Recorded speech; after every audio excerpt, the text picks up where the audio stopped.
En moins de 2 ans, un pays enclavé a brisé son invisibilité stratégique et revendiqué une hauteur d'observation. Alors que, selon le récit fourni, des écrans occidentaux se seraient éteints en cascade, 3 satellites conçus et exploités par des équipes burkinabées auraient commencé à cartographier convois, bases et frontières, et à raccourcir le temps entre un mouvement et sa preuve. Que change pour vous le fait qu'Ibrahim Traoré ait voulu des yeux souverains au-dessus du Burkina Faso, puis une vigilance partagée avec des voisins ?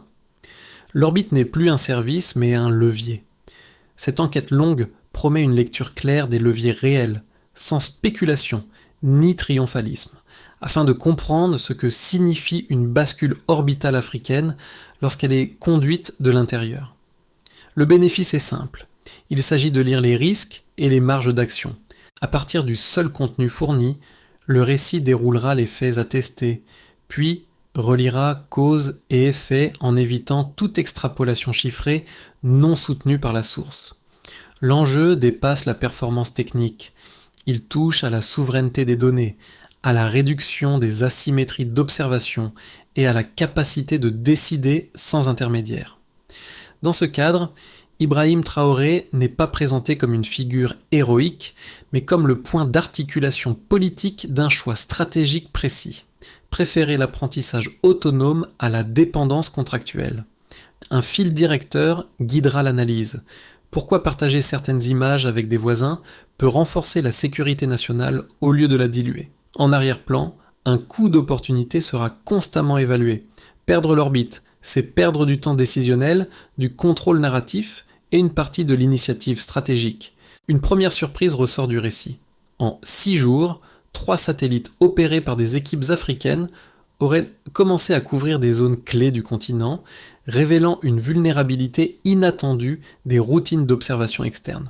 Cette compression temporelle, si elle est exacte, réduit l'écart entre événement et preuve, un avantage décisif dans des environnements instables. Pour mesurer la portée de cette bascule, il faut rappeler le point de départ. Pendant des décennies, l'observation du territoire africain passait par des yeux extérieurs, avec des données filtrées, des délais variables et des conditions d'accès. Le Burkina Faso évoluait dans ce régime de dépendance informationnelle, incapable de vérifier seul des mouvements transfrontaliers, d'anticiper des embuscades ou de contrôler des activités extractives sans médiation. Le cœur de l'argument avancé par la source est que l'accès direct aux images modifie l'architecture du pouvoir, car il réduit simultanément les asymétries de temps et d'intention. Dans ce cadre, Ibrahim Traoré incarne la volonté politique qui rend cette rupture possible. Réaffectation budgétaire, pari sur le transfert intégral de savoir-faire et accélération de la formation d'ingénieurs et d'opérateurs locaux. Le choix d'alliance se fait sur un critère opérationnel clair. Obtenir les codes, les plans et les méthodes afin d'opérer sans intermédiaire. La coopération décrite n'est donc pas l'achat d'un service, mais une montée en compétences orientée vers l'autonomie. La mécanique annoncée suit une séquence précise. Installation de stations au sol, création de centres de contrôle, puis mise en orbite de capacités spécialisées sous contrôle africain. Le signal géopolitique est double. D'un côté, un pays enclavé revendique une hauteur informationnelle. De l'autre, le partage initial avec des voisins esquisse un réseau régional naissant. Cette articulation explique pourquoi la souveraineté spatiale, ici, ne se limite pas à une prouesse technique, mais redessine les rapports de force. Pour rendre cette bascule concrète, le récit s'appuie sur une figure de terrain, un ingénieur burkinabé formé localement, devenu l'un des pivots du programme spatial. Son parcours symbolise le passage d'une logique de réception à une logique de conception. Ancien opérateur de stations terrestres, il se retrouve à coordonner des équipes mixtes issues des universités nationales et d'un programme de formation accéléré décrit par la source. À travers lui, l'enjeu cesse d'être abstrait. La souveraineté prend un visage, des gestes, des routines quotidiennes. Autour de ce personnage, les effets précoces apparaissent. Des stations de suivi sont installés à Ouagadougou, des laboratoires temporaires se transforment en ateliers de prototypage. Les ingénieurs ne se contentent plus d'exécuter des procédures importées, Ils adaptent des protocoles, testent des composants et documentent leurs propres choix techniques. Cette transition, encore fragile, modifie néanmoins les usages dès les premiers des mois. Les applications militaires et civiles coexistent. Surveillance des frontières, anticipation de risques climatiques, suivi d'activités minières. L'impact dépasse l'individu. Les équipes locales gagnent en confiance opérationnelle et cette confiance devient un actif institutionnel. Le changement est aussi perceptible à l'extérieur. Des pays voisins observent, posent des questions, s'inspirent. Le récit insiste sur un point. Il ne s'agit pas d'orgueil national, mais d'indépendance fonctionnelle. En ce sens, la trajectoire soutenue par Ibrahim Traoré ne prétend pas abolir toute dépendance, mais déplacer le curseur vers la capacité de vérifier, décider et corriger par soi-même. En somme, voir par soi-même transforme la décision. L'enchaînement commence par une décision administrative courte mais structurante, la réaffectation d'une partie du budget de défense vers un programme spatial interne. Ibrahim Traoré valide l'ordre de mission et engage l'appareil d'État sur un terrain jugé risqué par de nombreux observateurs. Ce premier mouvement n'est pas technique, il est politique. En redirigeant des fonds auparavant consacrés à des contrats d'assistance, le gouvernement accepte une phase d'apprentissage plus lente en apparence, mais potentiellement décisive en termes d'autonomie. La rupture est là. Préférer former et construire plutôt que louer et dépendre. Le second mouvement correspond au moment charnière de l'exécution. En quelques mois, selon le récit fourni, les premiers modules électroniques sont assemblés localement. Les équipes chinoises transmettent leur documentation. Les ingénieurs burkinabés adaptent les procédures aux contraintes locales. Des stations au sol sortent de terre, les centres de contrôle prennent forme et les écrans commencent à s'allumer. Les signaux sont captés, testés, puis corrélés.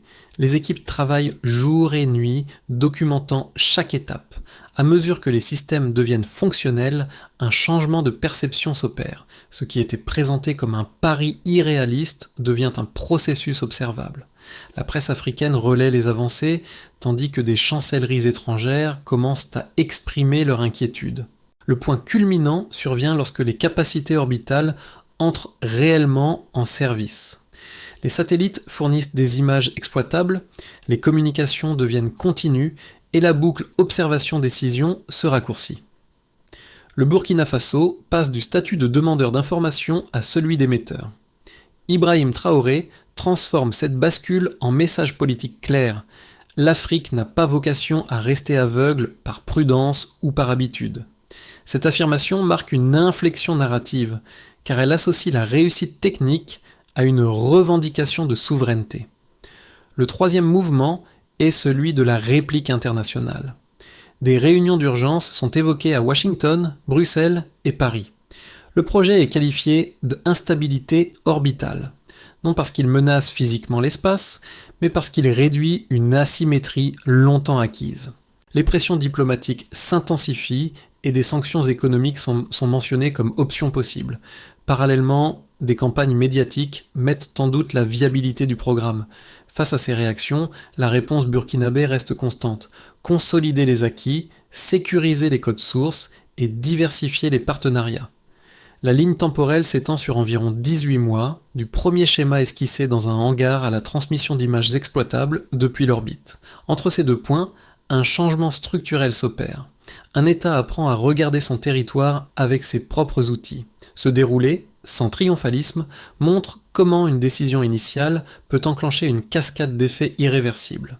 Pour étayer le récit sans extrapolation, la source met en avant 3 valeurs de référence qui structurent l'analyse. La première est le nombre de satellites, 3 unités conçues et exploitées par des équipes locales. La situation de départ était une absence totale de capacité orbitale nationale. L'écart, c'est l'existence de 3 plateformes fonctionnelles couvrant observation, communication et interception. Cette différence n'est pas qu'arithmétique, elle signifie qu'un État passe d'une dépendance complète à une capacité minimale mais directe de collecte d'informations avec un contrôle accru sur les priorités et les délais. La deuxième valeur concerne le temps de mise en service, moins de 2 ans entre le lancement du programme et l'entrée en orbite opérationnelle.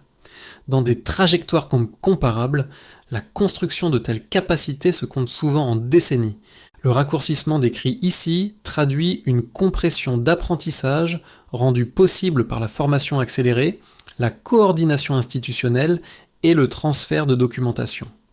En pratique, ce gain de temps réduit l'intervalle entre décision politique et effet stratégique, ce qui change la nature même de la planification sécuritaire. La troisième valeur avancée est un montant budgétaire agrégé, 10 milliards de dollars réaffectés selon la source, incluant des fonds internes et des crédits extérieurs. Le point de départ était un budget orienté vers l'achat de services et d'équipements importés. La réorientation, elle, vise l'investissement en compétences, infrastructures et systèmes. Cette somme, même discutée, sert d'ordre de grandeur pour comprendre l'arbitrage, convertir une dépense récurrente en un actif institutionnel. Chaque indicateur appelle une lecture prudente. 3 satellites restent modestes à l'échelle des grandes puissances, mais suffisants pour une couverture régionale ciblée. Un délai inférieur à 2 ans ne garantit pas la maturité technologique, mais démontre une capacité d'exécution coordonnée. Un budget élevé ne prouve pas l'efficience, mais signale un choix stratégique assumé. L'intérêt de ces chiffres réside dans leur cohérence.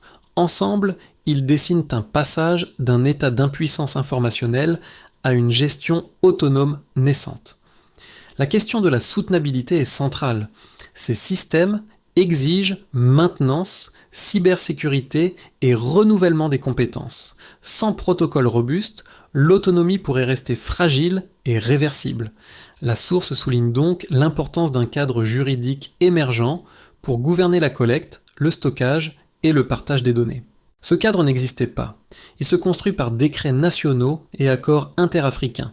En filigrane, la logique défendue par Ibrahim Traoré apparaît moins idéologique que comptable. Investir dans la capacité de voir et d'analyser réduit, à terme, les coûts d'ignorance. Le passage est ainsi lisible, d'une dépendance filtrée à une visibilité maîtrisée. La performance n'est pas linéaire, mais la direction est claire. 2 positions structurent le débat autour du programme spatial burkinabé. La première, souvent formulée par des analystes occidentaux, considère l'initiative comme intrinsèquement fragile. Selon cette lecture, un pays enclavé, sans base industrielle lourde, ne pourrait maintenir durablement une capacité orbitale autonome. Les coûts de maintenance, la dépendance aux composants importés et les risques de cyberattaque rendraient l'autonomie illusoire. À cela s'ajoute l'argument géopolitique. Toute coopération technologique approfondie créerait une dette implicite, limitant la liberté stratégique réelle. La seconde position, défendue dans le récit fourni, adopte une logique pragmatique. L'objectif n'est pas de rivaliser avec les grandes puissances spatiales, mais de maîtriser l'accès à l'information critique. Posséder ses propres images et canaux de communication signifie décider de ses priorités sécuritaires sans attendre une validation externe. Dans cette perspective, la question n'est pas la perfection technique, mais la réduction des asymétries cognitives. La réponse la plus solide intègre une part de doute. Oui, la fragilité initiale existe, et la dépendance à certains composants demeure, mais la source insiste sur un point mesurable, le transfert de savoir-faire. Des ingénieurs sont formés, des stations sont construites, et des logiciels sont compris plutôt que simplement utilisés. Le Burkina Faso n'achète pas une boîte noire, il apprend à la fabriquer et à la réparer. Cette capacité de compréhension introduit une réversibilité nouvelle. La dépendance peut être renégociée, réduite, voire remplacée. Dans ce cadre, Ibrahim Traoré n'est pas présenté comme un idéologue, mais comme un arbitre coût-bénéfice. Le principe sous-jacent est économique. Un dollar investi dans la compétence locale produit un rendement collectif supérieur à un dollar versé dans un contrat externe. La synthèse est donc claire, reconnaître les risques sans invalider l'ambition. La souveraineté orbitale n'est pas un état final, mais un processus d'apprentissage continu. À ce point du récit, la dynamique change de nature. Le programme burkinabé cesse d'être perçu comme une expérimentation nationale pour apparaître comme un déclencheur régional. Le partage initial de données avec le Niger et le Mali, tel que décrit par la source, inaugure une logique de veille coordonnée qui dépasse le cadre strictement étatique. Cette mise en commun ne dilue pas la souveraineté, elle la redéfinit à l'échelle d'un espace de sécurité partagée. Ibrahim Traoré apparaît ici moins comme un chef militaire que comme un catalyseur institutionnel. En autorisant l'échange contrôlé d'images et de signaux, il transforme une capacité technique en relation politique. Les frontières ne sont plus seulement des lignes à défendre, mais des zones à observer collectivement.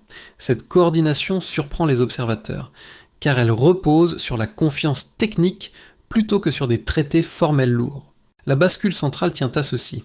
L'innovation devient politique par contagion. D'autres capitales observent, évaluent et commencent à envisager l'adaptation du modèle. Le projet change alors d'échelle symbolique. Il n'est plus question de prouver qu'un pays peut voir par lui-même, mais de montrer qu'un réseau africain peut émerger à partir de capacités modestes mais maîtrisées. Le milieu de trajectoire élève ainsi la caméra, du centre burkinabé vers le continent. Les effets concrets du programme se lisent sur 4 plans distincts, tels qu'ils émergent du récit fourni. Sur le plan de la gouvernance intérieure, l'accès à des images et données natives modifie la manière de décider. Les ministères ne dépendent plus exclusivement de rapports externes pour vérifier l'avancement d'infrastructures, détecter des anomalies territoriales ou suivre des zones sensibles.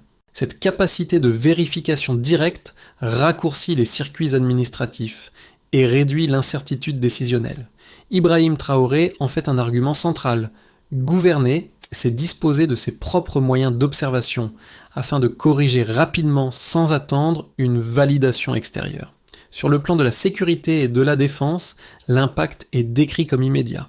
La surveillance des frontières devient plus continue et les forces peuvent anticiper certains mouvements transfrontaliers. La source évoque une baisse significative des incidents non détectés, sans en préciser la méthodologie. Même sans chiffres consolidés, le mécanisme est clair. Raccourcir le temps entre un déplacement et son identification modifie la posture tactique. Les communications satellitaires réduisent également le risque d'interception, renforçant la confidentialité des opérations. Sur le plan du développement et de l'économie, les retombées dépassent le cadre militaire. Les données orbitales sont utilisées pour surveiller la déforestation, cartographier les ressources hydriques et planifier les cultures. L'accès à des images à haute résolution améliore la gestion agricole et permet d'identifier plutôt des exploitations minières illégales. Une sous-industrie locale émerge autour des capteurs, des antennes et des logiciels d'analyse. Chaque investissement dans la filière spatiale agit comme un multiplicateur vers d'autres secteurs productifs. Enfin, sur le plan de l'intégration régionale, le partage avec le Mali et le Niger esquisse un consortium embryonnaire. Les protocoles d'échange standardisent le traitement des données, tandis que des universités mettent en place des formations conjointes. Ibrahim Traoré s'inscrit ici dans une logique de sécurité collective, voir ensemble pour réduire les angles morts. L'ensemble de ces effets ne constitue pas une victoire définitive, mais un déplacement tangible des rapports de force informationnels. À horizon de 6 à 12 mois, le récit permet de dégager 3 trajectoires plausibles sans assigner de probabilité. La première prolonge la dynamique actuelle. Le Burkina Faso consolide ses capacités, entretient ses infrastructures et forme une seconde cohorte d'ingénieurs. Les échanges régionaux se poursuivent de manière pragmatique, sans formalisation lourde. Cette option stabilise les acquis et limite les frictions diplomatiques, mais exige une discipline opérationnelle constante. Maintenance, cybersécurité et gouvernance des données restent les points de vigilance. Une seconde trajectoire repose sur une mutualisation accrue. Les partenaires régionaux coordonnent davantage leurs stations au sol, interconnectent certaines bases de données et harmonisent les protocoles. Un embryon de marché africain des technologies spatiales émerge, attirant des capitaux internes et de la diaspora. Les universités renforcent des cursus conjoints et la coopération devient un outil d'intégration industrielle. Dans cette trajectoire, la capacité orbitale cesse d'être seulement défensive pour soutenir le développement, l'agriculture et la gestion environnementale à l'échelle régionale. Une troisième trajectoire décrit une montée des contraintes externes. Des pressions financières et médiatiques s'intensifient, tandis que des tentatives de perturbation cyber fragilisent le réseau.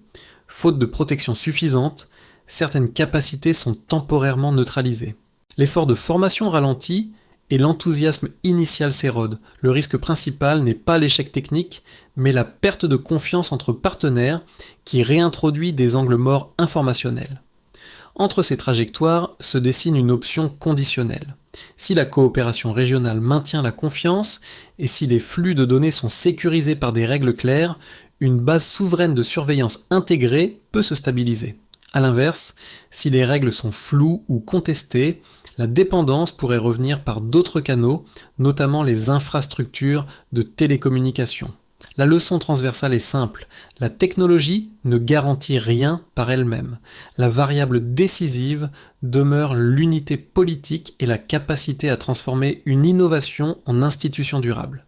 Le choix n'oppose pas ambition et prudence. Il arbitre entre apprendre ensemble ou redevenir dépendant.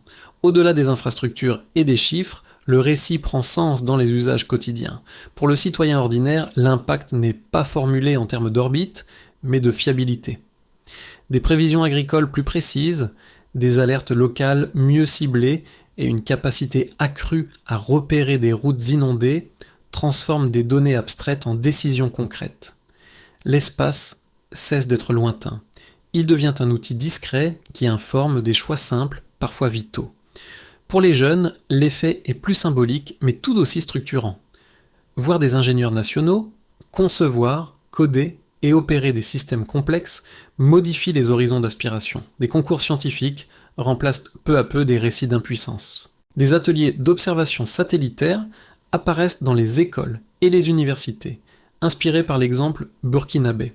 Le message implicite est clair, la haute technologie n'est pas réservée à l'extérieur. Elle peut être apprise, adaptée et transmise localement. La diaspora occupe une place particulière dans cette dynamique.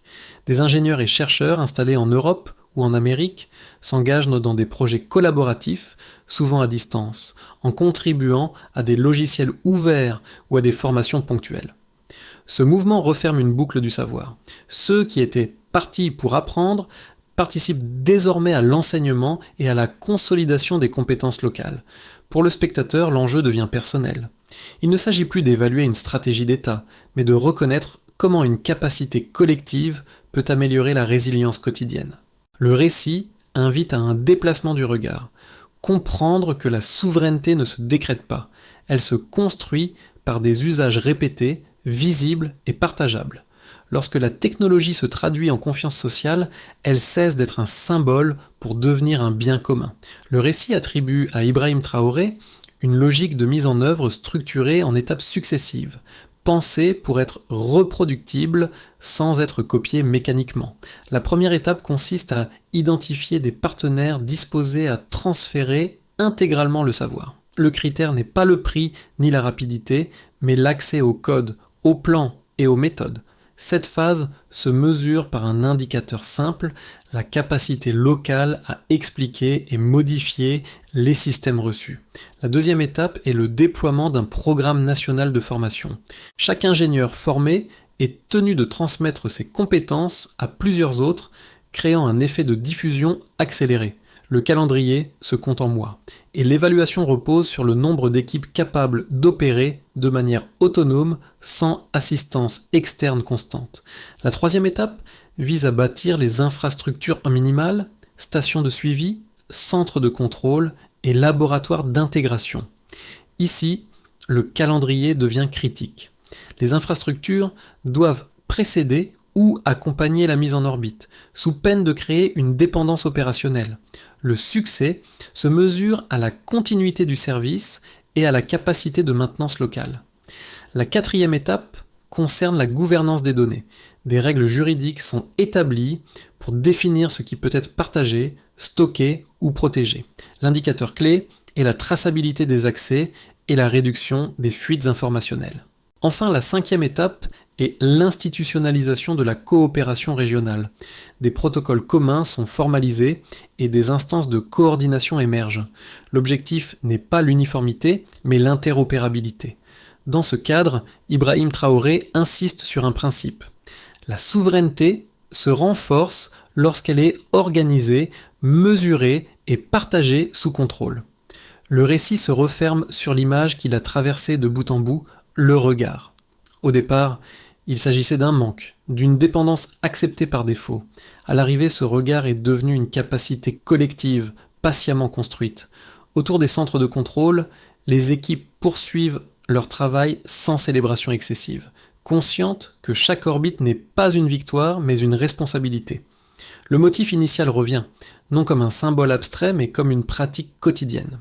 Ibrahim Traoré apparaît ici dans un registre plus sobre. Il ne revendique pas une domination, mais une compréhension retrouvée. La phrase rapportée dans le récit est simple, presque minimale, et c'est précisément ce qui lui donne sa force. Levez les yeux pour savoir ce que signifie voir. Cette sobriété contraste avec les discours grandiloquents, souvent associés aux projets technologiques. Elle recentre l'attention sur l'essentiel, la capacité à vérifier, anticiper et décider sans intermédiaire imposé. Le rappel du personnage guide de la première moitié du récit agit comme un ancrage humain. Ce sont des ingénieurs, des étudiants, des techniciens qui portent désormais cette compétence. Le pays reste modeste par sa taille et ses moyens, mais la trajectoire, elle, s'est élargie. La conclusion émotionnelle n'appelle pas à l'admiration, mais à la lucidité. Voir n'est plus un privilège lointain, c'est un droit fragile qui exige entretien, transmission et vigilance collective. L'histoire racontée ici dépasse le cas d'un seul pays. Elle agit comme un miroir posé devant un continent et peut-être devant chaque société confrontée à la question de l'autonomie informationnelle. Le projet burkinabé n'impose pas un modèle universel. Il propose une méthode fondée sur l'apprentissage, la vérification et la coopération maîtrisée. À ce titre, il invite moins à applaudir qu'à réfléchir. Ibrahim Traoré n'est pas présenté comme un héros isolé, mais comme le révélateur d'un choix collectif. Accepter le coût de l'apprentissage pour réduire celui de la dépendance. Cette logique concerne autant les États que les citoyens. Apprendre à lire une image, comprendre une donnée, questionner une source devient un acte de souveraineté ordinaire. La conclusion n'est donc pas une injonction, mais une invitation au dialogue. Si votre pays disposait des moyens techniques pour voir par lui-même, quelles règles fixeriez-vous pour partager, protéger et utiliser cette capacité ? Jusqu'où iriez-vous dans la coopération sans renoncer au contrôle ? La souveraineté n'est pas une course contre les autres, mais une pédagogie collective dans le temps. Et la question demeure ouverte. Que ferions-nous ensemble si voir n'était plus un privilège mais une responsabilité commune ?